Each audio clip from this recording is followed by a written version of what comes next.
a keynote, invited talk from Dr. Shalini Kesar. Dr. Shalini Kesar is a professor in cybersecurity and director of MS Cybersecurity and Information Assurance at Southern Utah University. She holds a bachelor's degree from the University of Delhi, an MPhil in Information Systems from De Montfort University, MSc in Analysis, Design and Management Information Systems from London School of Economics and Political Science, and a doctorate in Information Systems from University of Salford from the UK. Her research expertise is in cybercrime. Dr. Shalini Kesar's areas of interest and expertise are in GRC of cybersecurity. Dr. Shalini Kesar has been in front of the classroom for over 25 years. She has taught at various universities across the world. Her area of expertise includes risk management, governance, risks and compliance in cybersecurity, computer ethics, and women in technology. Her work and research and teaching has led to being recently recognized by 2003 Utah Women in Higher Education Mentorship Award and 2023 SUU Distinguished Faculty for Global Engagement. Over to you, madam.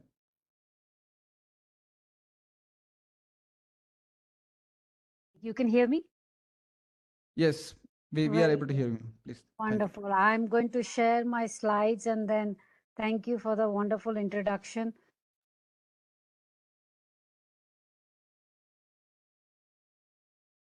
Yes, we are able to see the slides. Please continue. Okay, wonderful. I am going to try to see if I can. There you go. Well, I wanted to say good morning or good afternoon. Thank you. I miss being in Delhi. I'm actually in the United States, and I think it's about 4 o'clock in the morning here. So thank you very much for this opportunity for me to be able to present here.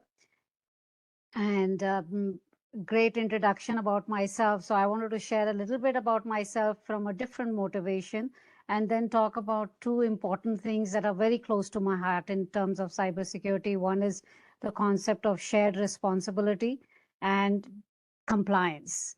So like my introduction, I'm Shalini. I teach in Southern Utah University, which is in Utah, about 200 miles up north of Las Vegas. So because you haven't shared the information more about, regardless of the academics, let me share a little bit about where I am and why this is important to me. So this is where I'm located. If you can see the slides, I'm in Southern Utah.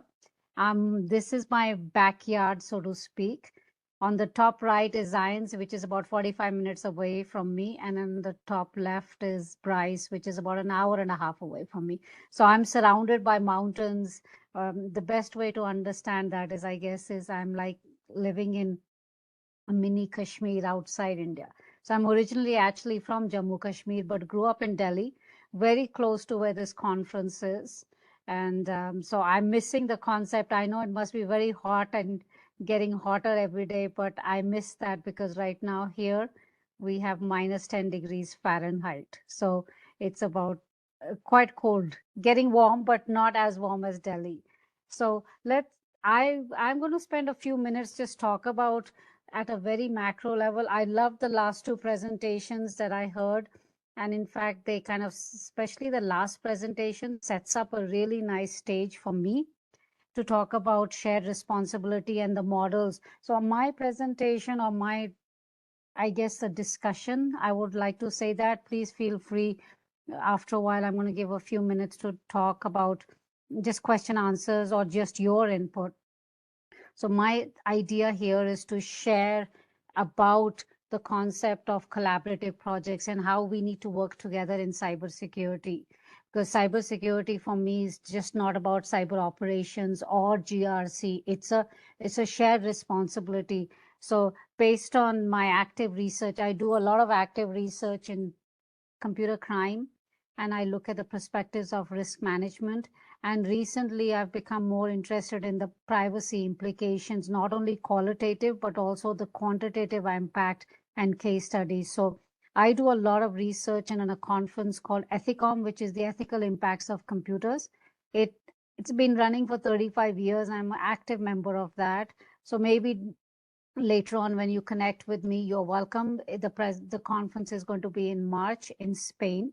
So we here, when I talk about shared responsibility, I'd love the idea in the last presentation, fantastic paper so far, congratulations all of you, is we realize that there's so much of impact on technology. The nature of technology is so impact. Look at the I didn't know the statistics about the videos, the emails, especially in India. India is really up its game in terms of using technology. So when I talk about shared responsibility, I really feel that the nature of technology has to be kept in mind. I know we're talking about smart cities. So I'm located in an area which is about 200 miles south and north. We have a smart cities. Las Vegas is a smart city. I think it's one of the largest smart cities in the United States, if not the one. And then Salt Lake City is in the process of becoming a smart city and the largest airport, which is going to be connected throughout the world. So things like this that are happening around us. And I know in India, there are so many and different examples, and the collaborative projects you're talking about, the zero model, the malware, the ransomware attacks that we're happening, we are doing the collaborative projects. Artificial intelligence, chat GPT has become a huge buzz, especially for us because I teach at the graduate level. So I have a lot of non-traditional students who are CISOs or CEOs or CTOs in organizations who are talking about the implications of chat GPT. And India is the same. I was just there a few months ago in India. Chat GPT and telecommunication. I'm sure some of the presentations talked about it, right? This is preaching to the choir about how smartphones and technology in India is going to change, and across the globe it's going to change. But what I wanted to home into is the fact that what COVID in terms of technology impact has done and how the post-COVID, or if you want to call it the post-COVID era, we've got to keep in mind the concept of shared responsibility. I recently did an article, and then I also saw another article where they researched 20,000 documents prior to COVID, impact on technology, and post-COVID, and they came up with different kinds of threats and themes. Machine learning, intrusion detection, all of you've talked about it. You've talked about, I'm sure, at least touched upon the privacy impact on health, the supply chain management, the banking. So for me, shared responsibility is that we all need to work together. It's not just doing either qualitative or quantitative. It's a combination of the academics, researchers, the industry members, the government agencies. All of us need to work together as a shared responsibility. And when I started my doctoral and did my cybersecurity, or it was called computer crime, more than 2 decades ago, the concept of shared responsibility didn't work. It was cybersecurity or technology on one side and the organization on one side. So I think the concept of shared responsibility will bring the technology as well as cybersecurity into the crux of whatever the organizations are, whether they're small, medium, or government, or even academia. Very, very critical for us to look into this. Especially having said that, like when we look at healthcare, we can't ignore that healthcare has the biggest impact, and of course many other organizations and institutions do. So for me, when we think about cybersecurity as a shared responsibility, I think it's really critical for us to adopt a culture and start creating a culture where there's a lot of diversity. And there is a diversity not only in gender and gender neutrality, but also diversity in our perspectives. So the combination of qualitative, quantitative research and what exactly is compliance, and I'm going to come to that. So when we start thinking about strategy, budgeting, and other activities at a very, very macro level, I'm talking about, because I've seen all your papers, they're more specific to your case studies, but let's look at it as a shared responsibility. Let's look at the new threats that are happening, not only, for example, in India, but other parts of the world and how they're impacting. I mean, look what's happening in Ukraine, what's happening in Europe, we just in Utah, where we are in southern Utah, we think they won't have an impact. We've had a huge ransom attack in our university itself, which is only 14,000 students, but still it's impacted our daily lives for the next few weeks, if not more. So let's look at the new threats and work together. And I think that's very, very important as we move forward to re-strategizing and budgeting how we are going to work on this. And one of the things that I think is really critical when we are re-strategizing is to actually think about compliance. What is compliance and how do we incorporate the concept of compliance? Not just check the list and say, yes, we've done this, we've done this. So I always argue and advocate, actually is the right word rather than argue, is that compliance is incorporated in risk management. So when you're doing risk management or assessment, compliance is one of them. Risk management is not part of compliance. So risk management is a huge aspect, an umbrella term, but compliance comes part of it. So here, I'm not here to talk about what is compliance, but how do we bring compliance and the concept of shared responsibility as hand in hand, not the other side of the coin, but hand in hand, and talk about just some of the aspects. I would love to talk a little bit more. This is like 20 years of my research, trying to talk in 15, 20 minutes. So I just wanted to give a nice wrap up of how we connect together in cyber operations and GRC and work together in a very diverse, dynamic impact. And I think one of the biggest things for me is to remember whatever we do in best practices of cybersecurity, the human element can't be forgotten. We're talking about ChatGPT, we're talking about AI, we are talking about deep fakes and so many other aspects, but I think it's really important. So theory and practice has to be minimized. There's a huge gap in that. When we talk about organizational theories, we look at something called espoused theory and theories in use. So what actually we plan out and what happens is a different concept, and there's a gap. So we want to minimize that.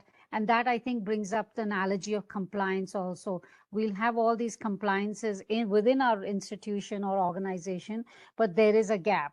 How do we actually minimize that?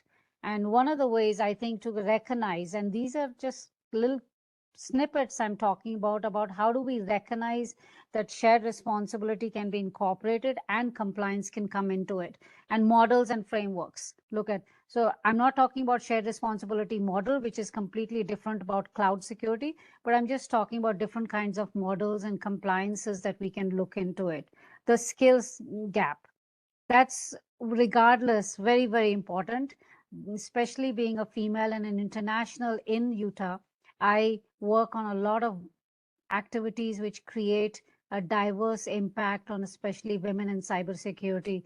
I'm actually a founder and the president for Women in Cybersecurity, which is an international organization, and we are the Utah chapter here. So I think even to create shared responsibility and compliance, there's a huge impact on the skill gap. We've got to recognize that there is a skill gap in terms of gender and diversity across the globe, not in India, but just across the globe. I'm sure you're familiar with the NIST framework. So the National Institute for Standards and Technology is a great framework. It's a global directive. Now I think it's in 14 different languages, if not more. So just keeping all this in mind, where they've already worked on aspects, why not bring them in? Why reinvent the wheel, but at least take some foundation and modify it a little bit according to our own customized institution culture that we have. So the concept of culture is creating all this and keeping these factors in mind when we start talking about compliance, or at least adhering to the standards because of the impact of technology and our global pandemic. And we can't avoid thinking about that. There is an impact, whether it's subtle, whether it's in technology, whether it's psychological, human aspect, and of course, a lot of impact on the health. So for me, what I think about compliance is that with cyber integrity, it requires a very deep experience in technology as well as regular compliance. And this actually is some shape or form, Deloitte Bank had come up with this. And increase awareness. I don't know if it's whether through its training or its mandate, conferences like this, I think this is fantastic because I know this conference is on internet research and engineers, but why not bring in aspects of GRC together? And this is a great way to increase awareness, even if it's 15 minutes on the platform, but to talk about, we are not just here, there's a big umbrella term, and how do we incorporate all that in terms of compliance? And I think that's a really important thing. I'm not going to go about the breaches. I'm sure you know it. We just heard about the India breach that recently happened in ransomware. It's across the globe.